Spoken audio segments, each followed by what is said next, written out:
Memory doesn't fade. It just rots at the edges, turning gray and soft like a waterlogged map. I'm 74 years old now, sitting on a porch in Virginia, where the only thing that screams is the cicadas. But if I close my eyes and breathe deep enough, I can still smell it. It's not the smell of death, not yet. It's the smell of JP4 aviation fuel, damp earth, and the sour, fermented tang of Nuoc Mam drifting from a village I never learned the name of. They told us we were going to stop the red tide. They gave us starched fatigues, a heavy steel pot, and a rifle that felt more like a plastic toy than a weapon. But the moment the door of that C-130 groaned open at Tan Son Nhut, the world ended. The heat didn't just hit you, it shoved you.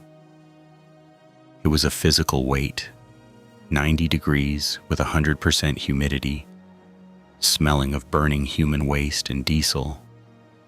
I remember looking at the guys getting on the plane we just emptied. They were short-timers, men who had survived their 365 days in the meat grinder. They didn't look like heroes. They looked like ghosts wrapped in sun-bleached tiger stripe camo. Their eyes weren't on us, they were looking through us at some point 3,000 miles away. One of them, a corporal with a jagged scar running from his ear to his jaw, locked eyes with me. He didn't say good luck. He just spat a glob of brown tobacco juice onto the tarmac and whispered, "Watch the shadows, Cherry. They bite." By the end of the week, I was in the Central Highlands with the 4th Infantry Division. They called it the Green Hell, and for once the Army's penchant for melodrama was an understatement. My squad leader was a man named Miller. He was 22, but looked 40, his face etched with deep lines of permanent exhaustion. He didn't care about my name or where I'd played high school football. He only cared about 2 things: if I kept my socks dry, and if I kept my muzzle out of the mud. "Listen up, Thorne," Miller said on my first night in the bush. We were dug into a perimeter on a ridgeline that overlooked a valley so dense with canopy it looked like a solid carpet of moss.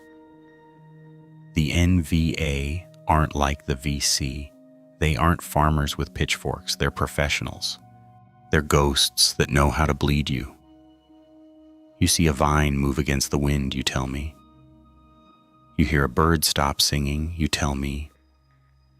You trip a wire, and you're lucky if you're the only one who doesn't go home in a bag. That first week was a masterclass in misery. The jungle wasn't just a setting, it was an antagonist. Wait a minute, vines covered in hooked thorns tore at our skin and gear. Every step was a gamble. You'd sink mid-thigh into black muck that smelled like a grave. And when you pulled your leg out, it would be festooned with leeches, bloated, slimy slugs that you had to burn off with a cigarette or douse with insect repellent that ate the skin right off your own body. We were humping 60-pound rucksacks through terrain that would kill a mountain goat. The tortoise shell, we called it. It broke your back and crushed your spirit. Your shoulders became a map of raw sores, and the salt from your sweat turned every scratch into a chemical burn. Then there was the silence. That was the worst part. On the 5th day, we were moving through a draw near the Cambodian border. The sunlight barely pierced the triple canopy overhead, leaving us in a sickly greenish twilight. I was third in line, following Doc Weaver. Doc was a skinny kid from Ohio who carried more morphine and bandages than ammunition. Suddenly, the column stopped. No command was given, just a collective, instinctive freeze. Up ahead, Miller was kneeling. He signaled for us to get down. I hit the dirt, the smell of rotting leaves filling my nose. My heart was hammering against my ribs so hard I thought the enemy would hear it. Miller pointed. About 10 feet in front of the point man, almost invisible against the chaotic backdrop of ferns and roots, was a thin, rusted wire. It was stretched taut across the trail, no higher than a man's ankle. It was a tripwire, the shadow that gave the war its teeth. Miller crawled forward with a pair of shears, his hands steady as a surgeon's. We watched, held our breath, the air thick enough to choke on. When the wire finally snicked, nobody cheered. We just stared at the trap it was connected to. A rusted Chinese-made grenade lashed to a bamboo stake, its pin halfway out. "They're watching," Doc whispered, his voice trembling. He was right. You never saw them, not at first. You just felt the weight of their eyes. It was a pressure on the back of your neck, a cold prickle that told you that you were being hunted in a house you didn't own. That afternoon, the sky turned the color of a bruised plum, and the monsoons opened up. It wasn't rain. It was a deluge. Within seconds, we were soaked to the bone. The trail turned into a sluice of red clay. We struggled to maintain our footing, sliding and cursing under our breath. "Keep your intervals," Miller hissed through the sheets of water. 10 meters. If a mine goes off, I don't want a goddamn chain reaction. I peered through the rain, my vision blurred. Everything was a shade of gray-green. Every stump looked like a crouching soldier. Every swaying branch looked like a barrel being leveled. My mind was playing tricks, projecting my fears onto the landscape. I saw movement in the periphery, flickers of black pajamas, the glint of a bayonet. But when I turned, there was nothing but the weeping trees. We reached a small clearing near a dry creek bed, where we were supposed to set up our night defensive position, NDP. We were exhausted, our muscles twitching with fatigue, but there was no rest. We had to scrape out skirmish pits, shallow graves, essentially, and set out the claymore mines. I was working with a guy named Rabbit, a tunnel rat who was barely 5'5" and had a twitch in his left eye. He was setting the clicking firing device for the claymores. "Hey, Thorn," Rabbit said, his voice low and raspy. "You ever think about what happens if we're the ones who trip the wire?" "Shut up, Rabbit," I said, my fingers fumbling with the wet soil. "I'm serious. You don't even feel it. 1 second you're thinking about a cheeseburger back in Des Moines, and the next, you're just pink mist and scrap metal. It's the shadows, man. They don't want the land. They just want us to vanish." I didn't have an answer for him. I just kept digging. That night, the darkness was absolute.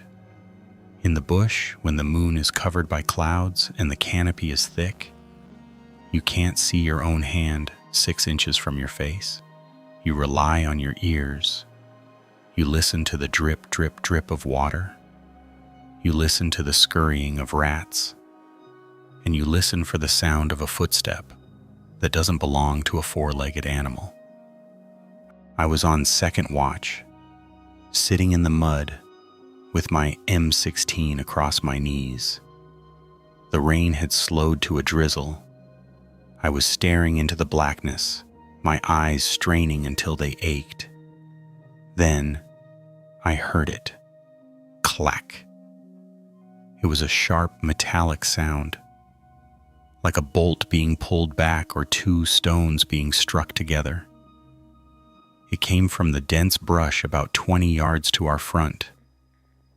My throat went dry. I reached out and squeezed Rabbit's shoulder, waking him silently. He was awake instantly, his hand darting to his knife. I pointed into the dark. We waited. The silence stretched out, agonizingly long. Then, another sound. A soft, rhythmic thumping. It sounded like someone walking, but heavy, not the light, nimble step of the VC. Flares. Miller's voice came from the next pit over, a ghostly whisper. Someone fired a trip flare. The world exploded into a harsh, flickering magnesium white.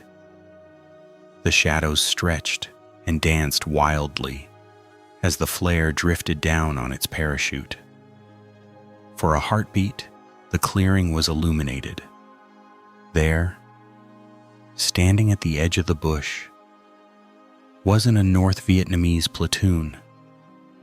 It was a water buffalo, strayed from some distant village, its hide scarred and caked in mud. It stared at us with huge, uncomprehending eyes, its breath huffing in the cold air. We all slumped, a collective sigh of relief rippling through the squad. Someone let out a nervous chuckle. "Just a damn cow," Rabbit muttered, wiping sweat from his forehead. But Miller didn't laugh. He was still staring into the tree line behind the buffalo. "Back in the holes," Miller ordered, his voice tight. "The buffalo didn't get here by itself. Something pushed it toward us." He was right. 10 minutes later, the first mortar round whistled through the air. It didn't sound like the movies. It didn't have that long, melodic whine. It was a sudden, tearing shriek, like the sky was being ripped open by a giant's hand. The explosion was a deafening crump that shook the very earth beneath my chest. Dirt and hot metal rained down.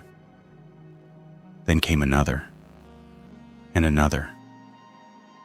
"Incoming!" someone screamed, though it was redundant. The buffalo was gone, shredded in the first blast. I pressed my face into the mud, my hands clawing at the earth, trying to disappear. The world became a cacophony of thunder and flashes. The smell of high explosives, bitter and sharp, filled the air, choking the lungs. Through the ringing in my ears, I heard Miller shouting, "Stay down! Don't bunch up!" Then, the mortars stopped. The silence that followed was even more terrifying. It lasted only seconds before the clack, clack, clack of AK-47s opened up from the tree line. Green tracers began to zip through the air, looking like lethal fireflies. They hissed as they passed overhead, snapping against the trees. We returned fire, the muzzle flashes of our M16s blinding us. I wasn't aiming at anything. I was just pulling the trigger, screaming at the top of my lungs, pouring lead into the shadows that had finally decided to bite. "They're flanking!" Rabbit yelled, his voice cracking. To our left, A shape moved. A man, low to the ground, sprinting toward our perimeter. I shifted my aim and squeezed. The rifle kicked against my shoulder. The shape crumpled, tumbling into the brush. I didn't feel a surge of pride. I didn't feel like a soldier. I felt sick. The firefight lasted maybe 10 minutes, but it felt like a lifetime. Then, as quickly as it had started, the NVA melted back into the jungle. They didn't retreat in a rout, they simply ceased to be there. The silence returned, heavier than before. "Status!" Miller barked. "I'm hit!" someone cried out. It was Doc. I scrambled over to him. He was clutching his leg, blood bubbling between his fingers, bright red even in the dim light of the dying flares. I'm okay," Doc panted, his face deathly pale. "Just a piece of a mortar." "Get my bag." As I reached for his medical kit, I looked out toward where I had seen the man fall. The smoke from the gunpowder was drifting through the trees like a ghost. I realized then that the tripwire wasn't just a piece of wire in the dirt. It was the moment we stepped off that plane. We had tripped a wire that connected us to this land, to this violence, and there was no way to snick it clean. We were part of the shadows now, and we were only on day 6. The monsoon didn't just rain, it drowned the world in a gray, vertical ocean that turned the red clay of the highlands into a slurry the consistency of melted chocolate and old blood. By the time we moved into the Ia Drang periphery in late '66, I'd forgotten what it felt like to be dry. My skin was puckering, turning into a pale, translucent film that smelled of mildew and slow onset rot. We called it jungle rot, a polite term for your body literally dissolving in your boots. We were hunting ghosts. That was the official directive, though the brass called it search and destroy. We'd fly into a clearing. The LZs always felt like magnets for metal.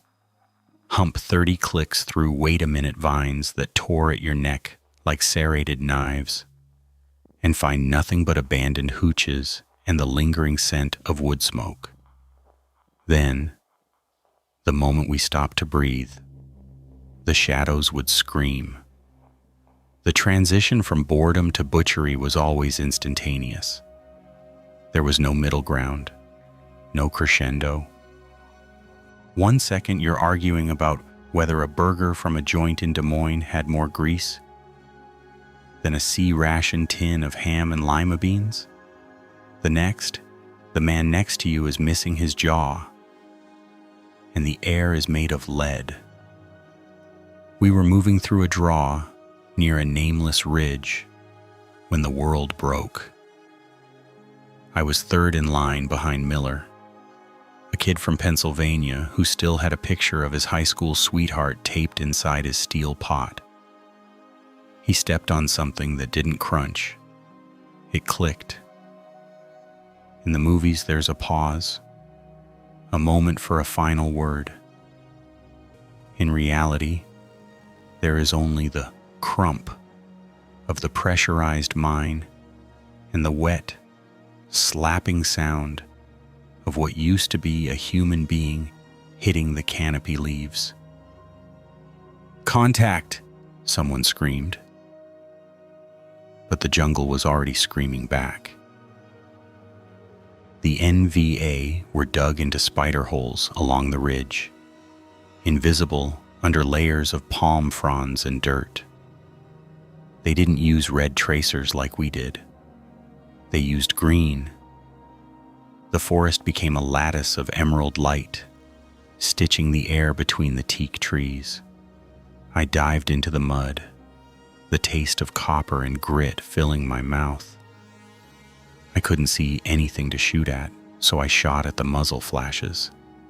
My M16 felt like a toy, the plastic handguard hot enough to blister my palms.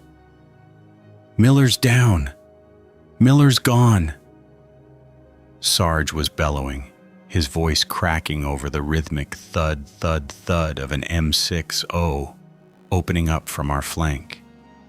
I crawled toward a fallen log, my fingers digging into the muck.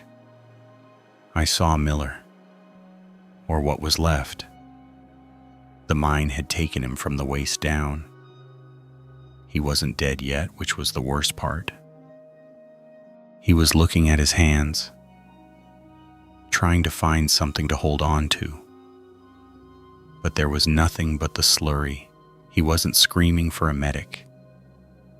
He was whispering for his mother. A soft, rhythmic chant that got lost under the roar of the claymores we were blowing to clear a perimeter. The air smelled of ozone, burnt hair, and the sickly sweet stench of intestinal tracts opened to the humid air. We were pinned. The NVA had us in a classic L-shaped ambush. Every time a head popped up, the green tracers would converge. "Get the thumper up here!" Sarge yelled. Miller's whispering stopped. His eyes stayed open, reflecting the gray sky, indifferent to the chaos. I didn't feel grief. I felt a cold, jagged spike of resentment that he'd died and left me to deal with the noise. That's what the war does. It turns your empathy into a luxury you can't afford to carry, like an extra mortar plate. The M79 grenade launcher, the thumper, started coughing. Bloop, bloop, bloop. The HE rounds turned the spider holes into craters of red clay and shredded uniforms.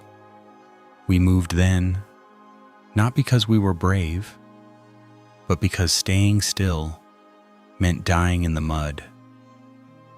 We rose like bog men, caked in filth, screaming wordless, guttural things that didn't sound human. We overran the ridge. It took 3 minutes.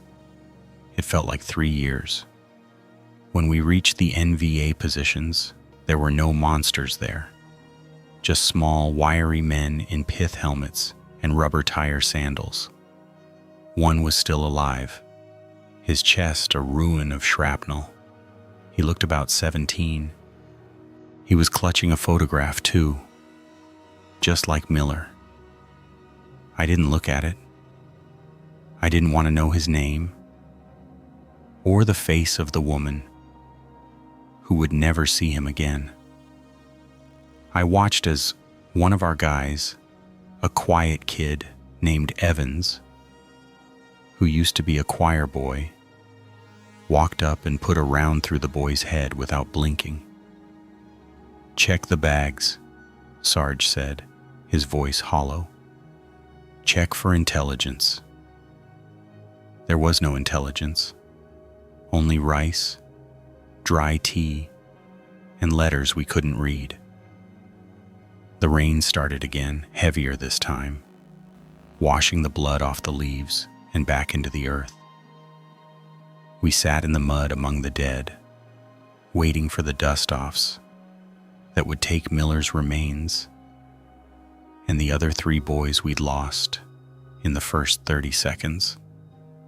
I pulled out a cigarette, but my hands were shaking too hard to light it. My matches were wet anyway. I looked at my boots. They were stained a dark, permanent crimson. I realized then that the shadows weren't just the enemy in the trees. They were us.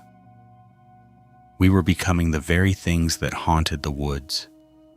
hollowed out, driven by nothing but the mechanical need to pull a trigger and stay upright for one more hour. The Huey's rotors began to beat the air in the distance, a rhythmic thwack, thwack, thwack that sounded like a giant heart. It was the only sound of salvation we had, but it brought no peace. It just meant we were being moved to another coordinate, another nameless ridge, another patch of jungle where the tripwires were waiting. I looked at the boy Evans had killed. The rain was pooling in his open eyes. "You okay, Doc?" someone asked. I didn't answer. I couldn't remember if I had ever been okay, or if that version of me had died back at the airfield in Pleiku. I just reached down, picked up my rifle, and wiped the mud from the ejection port. "Load up," Sarge ordered. "We're burning this place." We doused the hooches in the nearby clearing with Zippo fluid and watched them go up. The smoke was thick and black, choking the green canopy, a funeral pyre for a world that didn't want us there. As we climbed into the belly of the Huey, the heat from the fire felt like the only real thing left. As the bird lifted, the jungle floor receded, the scars of our battle disappearing into the vast, indifferent green. From 500 feet up, you couldn't see the bodies or the blood. It looked like paradise, but I knew better. I knew that under that canopy, the shadows were already resetting the wires, waiting for the next batch of boys who thought they were immortal. I closed my eyes and leaned my head against the vibrating metal skin of the chopper. The smell of Miller was still on my fatigues. It was a smell I knew would never truly wash out, no matter how much rain fell from that cursed gray sky. We were heading back to the rear, back to the safety of the base camp. But I knew the truth now. There was no rear. There was no safety. There was only the wire and the long, slow wait for the click. By the time we landed, the sun was a bruised purple smear on the horizon. We jumped out, our legs heavy, our hearts like lead weights in our chests. We walked toward the mess tent in silence, a line of ghosts returning from the dead, while the new replacements, the cherries with their clean fatigues and bright eyes, watched us pass with a terror they couldn't yet name. I didn't look at them. I couldn't bear to see my own reflection in their eyes. I just kept walking, one muddy boot in front of the other, into the deepening dark. Character count for Part 2, approximately 6,950 characters. Total character count so far, Part 1 plus Part 2, approximately 18,245 characters. Remaining for Part 3, approximately 1,755 to 6,755 characters to stay within the 20,000 to 25,000 range. The silence that followed the claymores was worse than the noise. It wasn't a true silence. It was a ringing metallic void, punctuated by the wet thud of falling branches and the frantic, rhythmic gasping of men who hadn't realized they were still holding their breath. The smoke from the C4 hung in the humid air like a toxic shroud, smelling of burnt almonds and pulverized earth. "Move! Up! Get him up!" It was Sergeant Miller's voice, but it sounded like it was coming from the bottom of a well. I scrambled to my feet, my boots slipping on the slick slurry of mud and what was left of the NVA point element. We didn't look at the bodies. You never looked at the bodies if you could help it, especially not the ones caught in the kill zone of a claymore. They weren't people anymore. They were just obstacles in the red clay. We dragged Kowalski. He was alive, but his thigh was a ruin of shredded tiger-stripe fatigues and pulsing crimson. He didn't scream.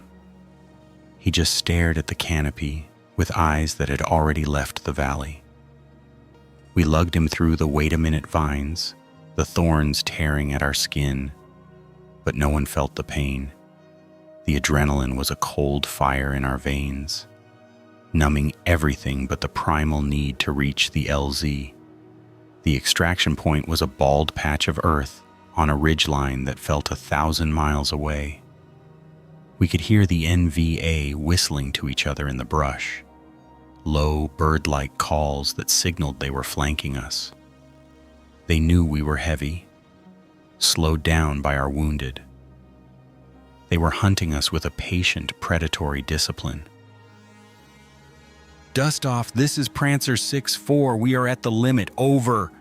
Miller was screaming into the handset, his face smeared with grease paint and sweat. The sound came then, a low, rhythmic thumping that vibrated in the marrow of my bones before it reached my ears. The Hueys. To a man in the bush, that sound is the voice of God. 2 UH-1Hs crested the ridgeline, noses dipped, door gunners already hosing the tree line with M60 fire. The brass casings fell like golden rain, bouncing off the rocks as the birds flared for landing. We didn't wait for the skids to touch. We threw Kowalski in first, his body hitting the vibrating metal floor with a sickening lightness. I scrambled in behind him, pulling Miller by his webbing. The pilot was screaming something, his eyes wide behind his visor, gesturing frantically at the tree line. Then the jungle erupted. Green tracers zipped past the open door, snapping like angry wasps. A round punched through the thin aluminum skin of the chopper just inches from my head. The door gunner was leaning into his spade grips, his face of primal fury as he dumped a belt into the green wall of the valley. The Huey lurched, the engine screaming as the pilot pulled pitch. My stomach dropped into my boots. For a second, we hung there, suspended between the hell of the valley floor and the safety of the clouds, a perfect target. Then, the nose dipped, and we were away, the wind whipping through the cabin, blowing away the smell of cordite, and replaced by the freezing clean air of the high altitudes. I looked down. The Ashau Valley was a sea of emerald deception, beautiful and indifferent. Somewhere down there, under the triple canopy, were the men we hadn't been able to bring back. There were the tripwires we hadn't tripped, and the shadows that would never leave us. They tell you the war ends when you get on the Freedom Bird at Tan Son Nhut. They tell you that when you see the Golden Gate Bridge or the lights of Peoria, you're home. They lie. I'm 74 years old now. I live in a house with a manicured lawn and a mortgage that's long since been paid off. My grandchildren think I'm a hero, though I've never told them a single story that didn't involve a funny monkey or a stolen crate of beer. But the shadows are still there. They're in the way the sunlight hits the Venetian blinds in the afternoon, creating lines that look too much like tripwires. They're in the smell of a rainstorm on a hot July day, the scent of wet asphalt mimicking the cloying rot of the jungle floor. They're in the sound of a backfire down the street that sends me to the floor before my brain even registers that I'm not in the bush anymore. Kowalski lost the leg. He moved to Arizona and drank himself to death in '84. Miller stayed in, did 3 more tours, and finally ate a service pistol in a motel room in Fayetteville. I'm the lucky one. I got the house, the lawn, and the silence. But sometimes, when the wind catches the pines behind my house, I can still hear the rhythmic thump of the rotors. I can feel the vibration of the hewy floor under my boots. I look at my hands, gnarled with arthritis and age, and I don't see an old man. I see a 20-year-old kid with grease paint on his face, holding a jammed M16, staring into a green abyss that never truly let him go. We didn't leave the shadows in the valley. We packed them in our duffel bags and brought them home. We tucked them into bed with our wives and fed them at our dinner tables. The war isn't a chapter in a book. It's a hum in the wire, a tension in the dark. I'm still on patrol. I'm still walking point. I'm still waiting for the snap of the wire, the flash in the green, the moment when the shadows finally stop being memories and become the end. Until then, I just keep walking, careful where I step, watching the ground, waiting for the extraction that never comes.